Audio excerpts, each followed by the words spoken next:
Well, if it isn't Chopper with the ones and twos, how do you do? Back on YouTube, let's set the record straight.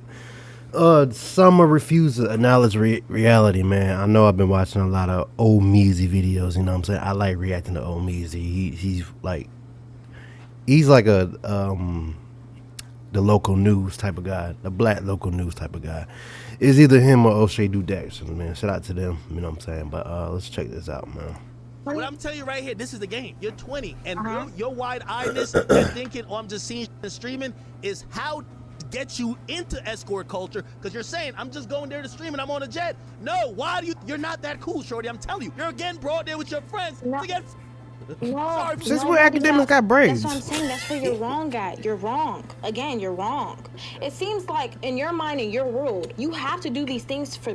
Because they're not generally gonna put you for you. The difference between me and you in this conversation, I'm down to be all the way honest. Yo, I booked a jet for 80 grand. I brought him straight up. I'm not here to lie about nothing. Why did you? Of course, you're trying to. Man. Of course, I know every rapper who's gonna say when Sway Lee go to Bahamas and bring 30 girls, he brings. Of course, Why did Trippy bring you? Of course, I don't know. Academics doesn't seem wrong to me. The current beef between DJ Academics and Summyah, the streamer slash content creator, has opened up so many interesting conversations. Not necessarily because I care what this one young lady and her friends did, but the overall conversation that I've been preaching on this channel about young women and the streaming community and culture. Part of me wants to believe that these young men want these women to be around because they are fun, interesting, and entertaining. And another part of me believes that this is a big ring of traffic. And as I look back to all the women content creators from about a year ago, I think to myself, where are they? What happened? And why does this cycle keep happening of young women getting attached to these content creators, used up and thrown away like a tube of toothpaste, continuously happen time and time again? If you're new to this channel, please make sure you hit that like button, that subscribe button. It goes a long way for us unemployed over here. These bills won't pay themselves, and I can pay Georgia Power in subscriptions. I appreciate it. Now,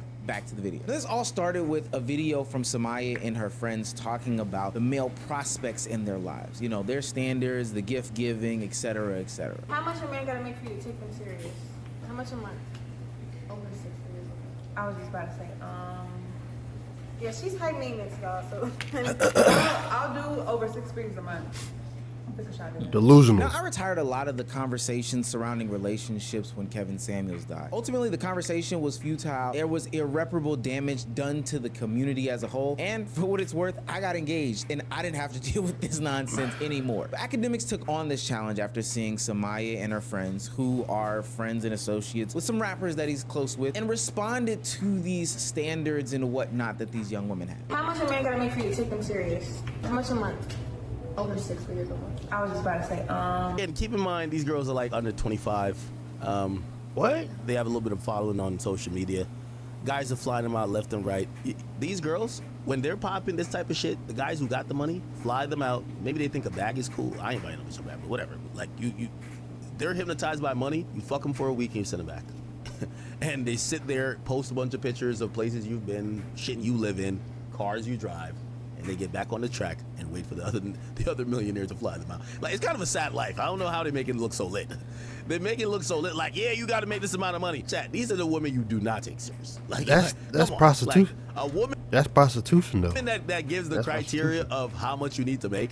You don't take serious, period. Now, don't shoot the messenger, maybe the originator of the message, but I actually kind of agree with what Academics is saying. I was born in '96. I know.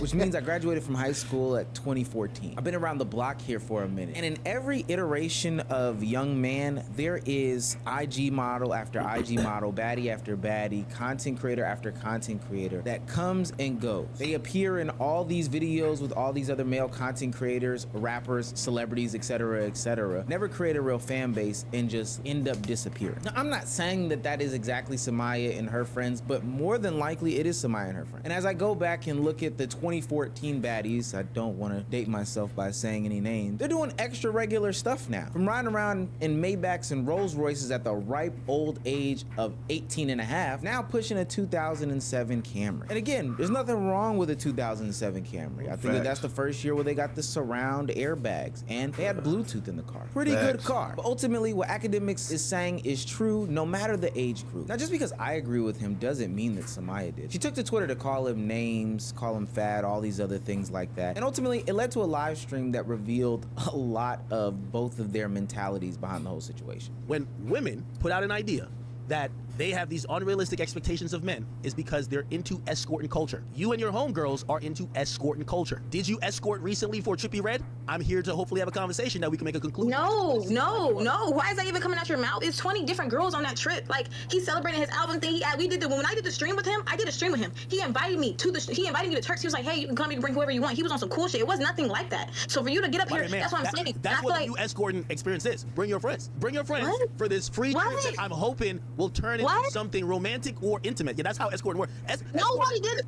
What are you talking about? What? Ma'am, are you or have you been romantically involved with Trippie Redd? Yes or no? No. Okay. Did he have any?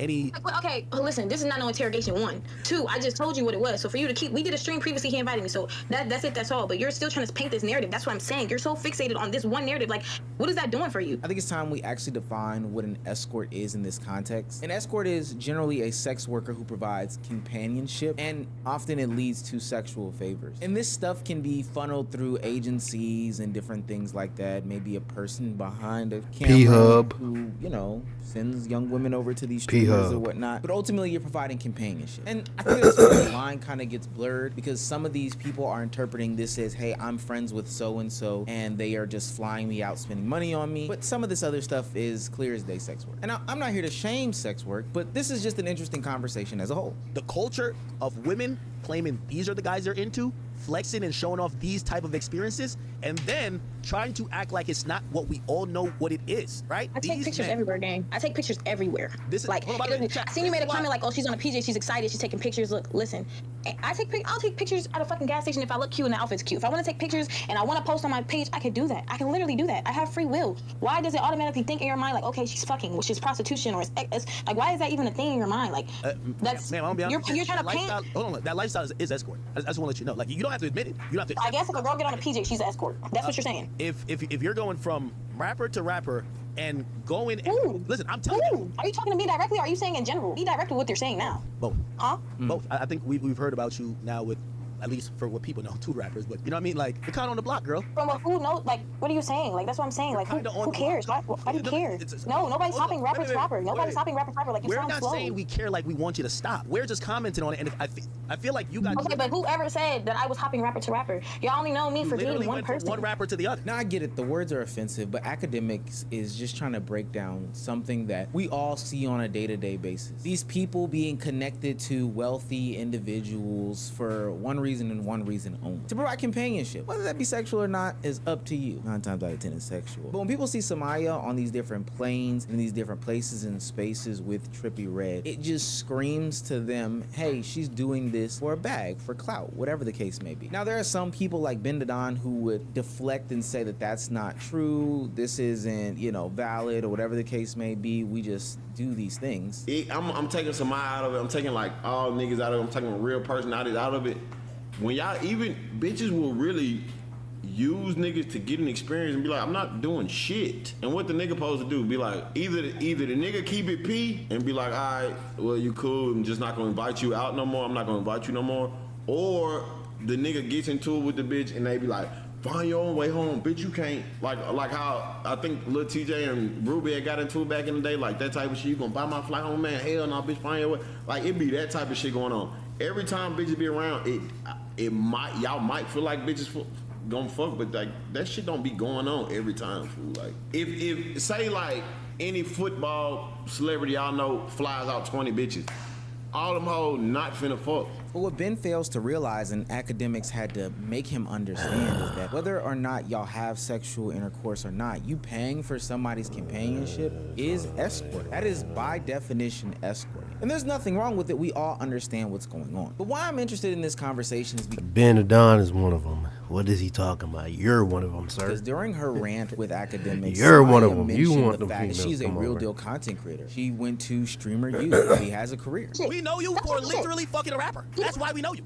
So we're gonna post No, an that's how. anniversary from You getting know me from the no introduced cap to being situation. on the That's track. fine. That's fine. You can know me from that. That's fine. And then we're gonna But post the anniversary of you getting a turn. But listen, I am a streamer. Don't try to fucking downplay me, bitch. I know you should. Bitch, I out here and I get my clips and I do my little shit. Don't ever try to do that, bitch. I want to stream you and all that. Don't give a fuck. Don't downplay shit I got going on. Bitch, all you do is sit your fat ass up on this internet eating your potato chips and talk shit about the next bitch. Wait, is that the one that was going? You making your money though. You making your money though. But you also paying to fuck bitches. Nobody want to genuinely fuck with your ass. Nobody around you genuinely want to be around you. Listen, I done heard niggas talk about you, bro. They don't fuck with you. Okay, by your definition, Trippy paid to fuck you then. Now, I'm not here to validate or invalidate if she is a streamer or not a streamer, a content creator or not a content creator. She has a good following on Instagram. She does stream occasionally and pulls good numbers. We're not going to take that away from her at all. You're an audience that knows how to read numbers. You do the math and come up with your own conclusions. But what does interest me though is what she uses as a validation tactic, the fact that she's been to Streamer U. Now, we know about the women that were in all these streams during the past year that jumped into the content creation game or got propelled to another level in the content creation game based off of being attached and associated with a bunch of different men. Streamer U boosted a lot of people's careers. You remember Lola, the news reporter from Streamer U? She's doing insane things. She's been at the Grammys, she's been at Mafiathon, and recently she signed a deal with the NBA to do some stuff for 2K, if I'm not mistaken. Okay. Yeah, see you all over the place. Are we coming to work with you? Of course, guys, of course. Of course, of course, of course. I'm still gonna be streaming, guys. Like, I'm still gonna be streaming. We're still gonna be doing lit behind streams. Now they're gonna be even litter, okay? Because I'll be like with some cool lit people. And I'm also obviously going to be the news reporter for the NBA 2K League. So we're gonna be doing a lot of great fun things for them. They're gonna give me a whole rundown. I'm not exactly sure when my first day of work is yet. Shouts out to her desk. I actually love her desk. Like, genuinely speaking, somebody get this clip to her so I can find out where she got her desk from, because I do want to have my own desk. People like Yana have blown up over the past year through creative streams, genuine funniness, all those different things. And she just needed a platform, because even before coming to Streamer U, Kai Cenat predicted how big and how successful she would be. I think Yana's gonna be one of the biggest female content creators. I ain't gonna lie, bro. She was streaming off her PS4, gaming with a fucking camera in the big 2020 fucking 5. That's a different level of commitment. That's a fucking winner. But, and I don't want to say too many names here because it actually is kind of sad. There are a lot of streamers who were on Are You My Ball last year, on Blackboy Max's Love Stream, and Streamer University that were ultimately male-centered, male-coded, male everything, and it did not pan out. And now we see them running to the internet blaming anybody, anything, and everyone as to why their streaming and content creation careers aren't working, other than the fact that they got roped into doing male-centered content. I have seen jokes, I have seen them start little and getting big to the point where people are doing it so much, the men are doing it so much, they do not know kids are watching y'all, they are making it okay. They are making gay okay, and it's not okay. They are teaching the little boys that it's okay and that we're just playing. Men don't play. When you ain't gay, you ain't gay. You don't play. You don't play. And it go way past playing.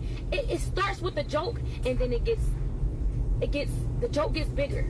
And the little joke turns into hand movements, facial expressions, body language. Then it turns to you actually looking like a girl, acting like a girl, talking like a girl. Then it turns into you talking about what you want to do with men. It's not a joke. Yeah, saying all that homophobic rhetoric as if you weren't at Streamer University trying to be just like them or with them, attached to them, associated with them, is the most insane thing in the world to me. And there's a mountain of others, but India Love is probably another prime example that I would feel comfortable highlighting in this situation. Granted, she's had individual streamer success, but we know how her views ebb and flow based off of being associated with men. Only really ever brought around for the companionship or to get the different pieces of content off that they need, but never really able to build your own audience, your own platform. Why is that not considered escorting? I don't know. Now, eventually, Academics does get hit with a cease and desist from Summyah's legal team because these claims are inflammatory nonetheless. She sent me this whole legal document. No lawyer listed. It says pro se. That's how I know she went to ChatGPT. It was ironic because I felt like that was even hell proving a point. She said, "You're fucking up my money by exposing this culture that you know my behavior could be associated with." What does that tell you already? But okay, you know, usually when people send a cease and desist, they're hoping you're not gonna keep dragging it. That's basically the admitting the white flag that, hey, listen, people are starting to maybe reflect some thoughts based on our conversation about me, and this could be something that's not good for me. Could you not keep dragging it? Bro, I don't have, no one wakes up and says, what is Summyah doing today? No. So yeah, there's no malintent. There's no, I don't want to drag it or nothing like that. So I said, let's get on the phone. No. So I said, give me your number. So I'm saying, I want to get on the phone. Instantly.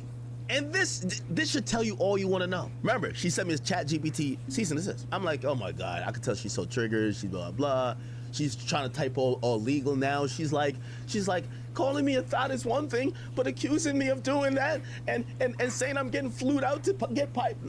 Okay, I'll read y'all the whole thing later. And I'm like, yo, all right, listen, we could be adults. It's fine. Right? And really, so I'm like, give me the number. She misconstrues me asking for her number as me asking, like, for what number in monetary sum would I settle before we get to litigation? What? Yo, chat, it's always about the moolah. It's always about money with these people. So I'll give her some credit, though. She didn't, like, just give me a number. She was just like, hey, where I'm ready to go ahead, blah, blah, blah. But also, like, I just care my reputation. I don't necessarily want exactly money, but yeah, you've hurt me. You've hurt my reputation. Oh, Summyah. I don't think that your reputation is hurt, because I think that 9 times out of 10, majority of these content creators know exactly what it is. And I can break it down for you guys if you need a little bit of insight and backstory, because, hey, I've been on that side. These guys go to these different casting agents, these different production companies, and they ask them to find them women for their video. Whether it be the 20v1s, whether it be the pool parties, whether it be the different videos, the cooking challenges that are surrounded by women, they're getting them from these casting agents. Contracts are signed up, NDAs, etc., etc. Money is exchanged for your time being there, and then ultimately, whatever happens afterwards, happens afterwards. Sometimes you guys hang out for extended periods of time. Sometimes you do get cracked. I seen it. I've been there. Hell, I started a lot of it on this side of the internet. Dang, ain't that crazy? Am I the original? Never mind. But it's not hurting your reputation or any of these other young women's reputation, because everybody knows what's going on. I hate to be so crass and so rude, but the main thing that I want to focus on from this is that all of these women that hop into this sphere trying to get into content creation, thinking that that is a viable path, I've been there, I've done that, I've spun the block, and I've only seen maybe a handful of content creators actually go this route, start this way, and then come up. You remember Lolo Fitzmo, originally from the AMP Love and I remember her. She loved them black guys. basketball video that went on to be with Destroying in a couples video and then started her whole career. I hired her for the first AMP Love and Basketball video. I'm not saying that that was any sort of escorting, but that's just an example of somebody who had a, career after the fact. But ultimately that involves to where we are today, where these young ladies think that this is the way to go and build their careers. But I'm here to tell you, only a handful of escorts have ever established some full career here. Now, academics may have been able to use some better words to describe it, I guess. I don't know. But I think as a community, a lot of people see exactly what he's talking about. This academics and Summyah thing, that's just like the icing on the cake. And that's the norm. That's been a norm for the past couple years for our day and age. But the problem that I have is that women like that don't like to call a spade a spade. Academics been in this game for 10 plus years. He watched the game evolve, shape, and evolve again. And he said that's an escort lifestyle. Which it is. And I could bet everything that I own, which ain't gonna be no private jet, bitch, but that you signed the NDA. And it's none of my business. I just feel like when you women get on these social medias and you wanna show this glamorous lifestyle because you're dealing with somebody that has a high financial status, you think you're gonna pull a wool over people's eyes. Like a nigga like me, soon as I see that private, you're not buying a private jet. No, you haven't. You're not doing it, and you're not getting on that private jet just because you're that girl. When you dealing with know how much niggas a private jet costs private these jets, days? they are buying you. They don't give a fuck about you and your streamer university. You know what you here for. Like, sign this. Let me introduce you to this lifestyle. Let me buy you what you want. Give you that good feeling for right now, so that you can open up, so that you know what I'm saying? You know how we end in the night. But I think the biggest problem was when academics called it an escort lifestyle. People don't like to call a spade a spade. That is the escort lifestyle. Academics and Summyah arguing the whole time, both of them is right. On academics and right. As a woman, out of all the male friends that you done had, how many of them have actually tried to talk to you, flirt with you, or something else like that? Let's be real. Majority. So I can see what AK mean when he's sitting here saying that these motherfuckers be trying to fucking shit, because niggas really do be doing that shit. However, Summyah's not wrong either. Let's say that was them niggas' intentions. That does not mean that she was over there getting cracked. Motherfucker wanna find me out this, that, and the third with my friends, I'm going too. But that don't mean that it's guaranteed they can get in no coochie. Like, it's 100% possible that she went there not with no intentions of fucking on nobody. And I don't know why that's just so hard to believe. So where do we go from here? I've talked about it countless times on this platform as to how these types of relationships ultimately don't end up being the best for these women content creators. They don't build the platform first and then go to the men. They think building the platform while they're with the men, or get to the men and then build the platform, is the way to go. But no, that's how you get into these escorting conversations. I say build the platform first. And along the way, while you're gaining your own audience, your own fan base, your own everything, then you can slowly but surely get attached to these people. But at the end of the day, we're seeing in real time how being closely associated with these men, being male-centered, hanging out with these guys, exchanging your time and companionship for dollars, does not lead to any benefits for you. I'm sorry to say it, but it's probably true. I don't know. I could be wrong though. Let me know in the comments. What if starting a dropshipping business didn't feel so complicated? With AutoDS AI, just a few clicks is all it takes. With AutoDS AI, your Shopify store is built for you in minutes. Products, layouts, pricing, it's all done for you automatically. The Summyah thing is crazy. I don't even know the chick, but there was another video that I'm going to react later on. But anyway, man, chop up with the ones and two, man. Make sure y'all like the video. Make sure y'all sub to the channel, man. I'm out.